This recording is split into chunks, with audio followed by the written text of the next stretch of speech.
Bonjour à toutes et à tous, bienvenue pour cette petite vidéo, comme vous le voyez, improvisée à propos des propos rapportés dans le journal Le Monde, les propos tenus par le philosophe Daniel Milhaud. Les propos qui d'ailleurs sont ceux de son dernier livre, La survie des médiocres, critique du darwinisme et du capitalisme. Alors évidemment, c'est pas pour la politique qu'on m'a envoyé cet article du journal Le Monde. Hein, je vais pas vous parler de la critique de la politique. Entre parenthèses, foutez la paix à Darwin à propos du darwinisme social. Ce n'est pas lui qui a inventé le darwinisme social. Fin de la parenthèse. Je vais pas vous parler de la politique. Je vais pas vous dire ce que vous êtes censé penser.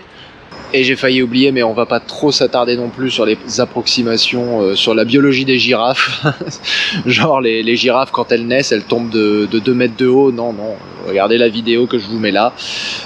Non, les girafes, ça tombe pas de 2 mètres de haut, ça tombe de tout au plus 10-15 cm.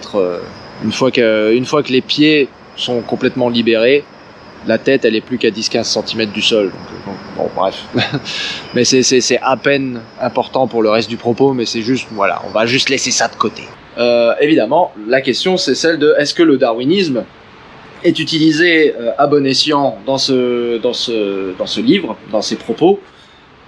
Bon, c'est utilisé à des fins politiques, alors c'est rarement à bon escient, me direz-vous, mais est-ce qu'au moins le darwinisme n'est pas écorché au passage? Voilà, quitte à être utilisé à des fins politiques, est-ce qu'on n'écorcherait pas au passage le darwinisme? Donc c'était ça la grande question. Et donc je me suis un peu penché sur le cas de Daniel Milhaud. J'ai lu quelques articles, j'ai écouté quelques interviews. Je n'ai pas lu le bouquin par contre, car mon temps est très limité, comme vous pouvez le voir en ce moment. Alors, qu'est-ce que nous dit Daniel Milhaud en essence? Ce que nous dit Daniel Milhaud en essence, il nous rappelle deux choses qu'on savait déjà, à savoir que la sélection naturelle, ce n'est pas une sélection pour la survie, c'est une sélection de ceux qui se reproduisent. Donc à partir du moment où vous arrivez à vous reproduire, eh bien c'est largement suffisant. Vous n'avez pas besoin d'être parfait. Un organisme n'a pas besoin d'être parfait pour se perpétuer en tant qu'espèce, puisqu'il suffit de se reproduire. C'est ça la sélection naturelle, et c'est ce que rappelle Daniel Milhaud. Je rappelle d'ailleurs au passage, c'est ce que nous disions d'ailleurs dans notre vidéo aussi, la vidéo qui s'intitule « Pourquoi meurt-on ?»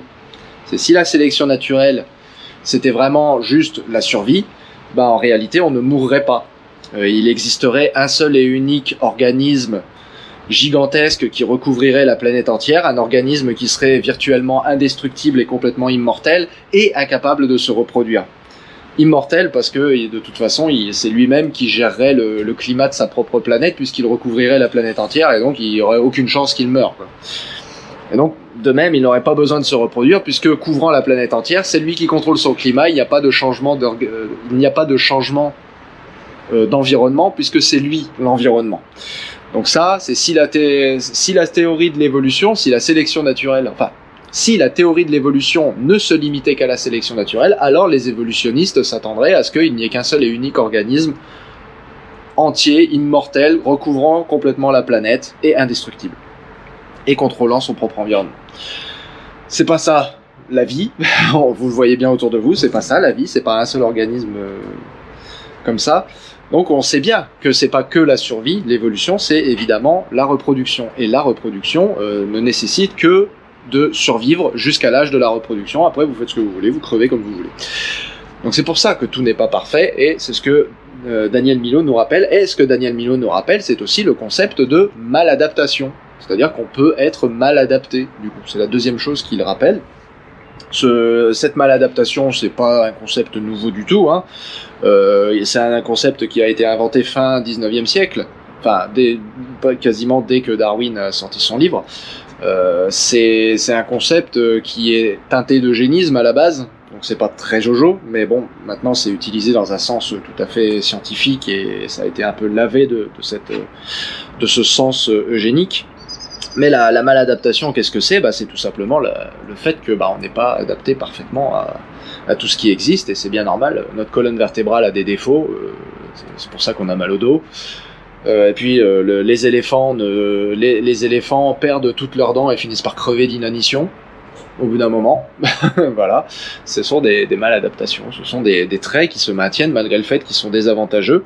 On en avait fait encore une fois toute une vidéo il y a très longtemps, il y a quasiment 10 ans maintenant, qui s'appelait le bêtisier de l'évolution. Je vais vous dire si c'est pas nouveau. D'ailleurs, pour vous dire à quel point c'est pas nouveau, c'est qu'on sait depuis très longtemps que une adaptation, en fait, ce n'est pas qu'une adaptation. Donc un trait morphologique, par exemple, ce n'est pas qu'une adaptation. C'est à la fois une adaptation, c'est aussi un héritage phylogénétique, et c'est aussi un trait qui a évolué sous un certain nombre de contraintes, notamment une dont on n'échappe pas en tant qu'être vivant sur Terre, c'est la gravité. Donc c'est ce qu'on appelle le fameux triangle de Selacher, inventé dans les années 1960, inventé en 1970. Donc encore une fois, c'est pas nouveau. Et ce triangle de Selacher, qu'est-ce qu'il nous dit ? Il nous dit que voilà, un trait morphologique, par exemple, c'est à la fois une adaptation à un environnement donné, mais c'est aussi un trait qui a été hérité de parents, et les chiens ne faisant pas des chats, vous pouvez pas hériter tout et n'importe quoi de vos parents. Vous pouvez pas inventer soudainement, vous pouvez pas soudainement naître avec une paire d'ailes si vos parents n'avaient pas déjà de base au moins un prototype de paire d'ailes. Voilà, c'est tout simple. Hein. Quand bien même, ce serait hyper avantageux d'avoir une paire d'ailes, parce qu'en ayant une paire d'ailes, vous pouvez voler jusque là-bas, aller trouver une compagne ou un compagnon qui a des gènes très différents des vôtres, et donc avoir une progéniture qui aura de très bons gènes, voilà, qui ne sera pas déficiente, consanguine, déficiente en diversité génétique ou consanguine. Donc ce serait un avantage d'avoir comme ça, pouf, une paire d'ailes, mais ça n'apparaît pas comme ça, les paires d'ailes. Il y a des contraintes. Et la première d'entre elles, c'est la phylogénie, et évidemment, il y a d'autres contraintes, comme je le disais, il y a la gravité. C'est que il y a la gravité, il y a beaucoup d'autres choses, il y a la génétique. La génétique ne permet pas tout. Tout n'est pas possible en génétique. Par exemple, si deux gènes sont attachés l'un à côté de l'autre sur un chromosome, ils peuvent pas soudainement se détacher. Et si ces deux gènes contrôlent deux choses très différentes, ces deux caractères très différents vont évoluer ensemble. Vous pourrez pas toucher au premier gène sans toucher au second. Il y a tout ce qu'on appelle les introns et les exons, à savoir une séquence d'ADN qui code pour deux caractères. C'est ce qu'on appelle les introns et les exons. C'est une séquence d'ADN qui, en fonction de comment elle est repliée, va pouvoir avoir deux gènes, en fait, ou plusieurs gènes, juste en fonction de comment elle est repliée, mais c'est la même séquence d'ADN. Mais sauf que vous imaginez bien que quand vous avez ça, vous faites une mutation sur cette séquence d'ADN, vous mutez plus d'un gène à la fois. Donc même si une de ces mutations est très avantageuse pour un des gènes, les autres gènes qui appartiennent à ce complexe d'introns-exons, eux, c'est pas dit que cette mutation va être bénéfique. Donc, vous voyez, il y a des contraintes. Donc, c'est ça le fameux triangle de Selacher. Il y a des contraintes. On ne peut pas faire tout ce qu'on veut avec l'évolution. Et c'est pour ça d'ailleurs qu'il y a plein de choses qui n'existent pas en évolution, notamment les dragons. Ce serait vachement bien d'avoir un truc ce serait vachement bien un animal qui crache du feu, qui a une paire d'ailes en plus d'une paire de bras, tout ça, mais ça ne peut pas, ça ne marche pas comme ça. Et puis voilà, que vous dire d'autre à part que Gould, par exemple, lisez la littérature de Gould à ce propos, c'est le premier, c'est un des grands défenseurs de l'idée que tout n'est pas adaptation. Hein, moi-même, vous m'avez entendu dire beaucoup de fois, tout n'est pas adaptation, parce que c'est vrai, tout n'est pas adaptation, tout n'est pas que adaptation. L'évolution ne fonctionne pas à l'adaptation, elle fonctionne aussi à plein d'autres choses, notamment de la contrainte, notamment le fait que la sélection naturelle ne se suffit pas, n'est pas le seul mécanisme de l'évolution, et même Darwin, du coup, savait ça. Même Darwin savait que la sélection naturelle n'était pas le seul mécanisme d'évolution, puisqu'il a lui-même inventé le concept de sélection sexuelle, qui est une déclinaison de la sélection naturelle dans un cas très particulier, mais ça reste que Darwin lui-même était conscient du fait que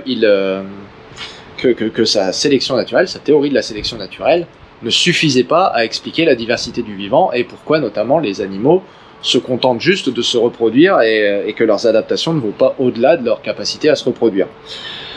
Donc oui, tout ça c'est très connu, et en réalité la seule question c'est est-ce que Daniel Milhaud a prouvé que Darwin avait tort ? Et la réponse est non, parce que Darwin n'avait pas tort, il savait très bien que sa théorie de l'évolution ne devait pas se limiter que à la sélection naturelle. Et est-ce que Daniel Milhaud a prouvé que Darwin avait tort ?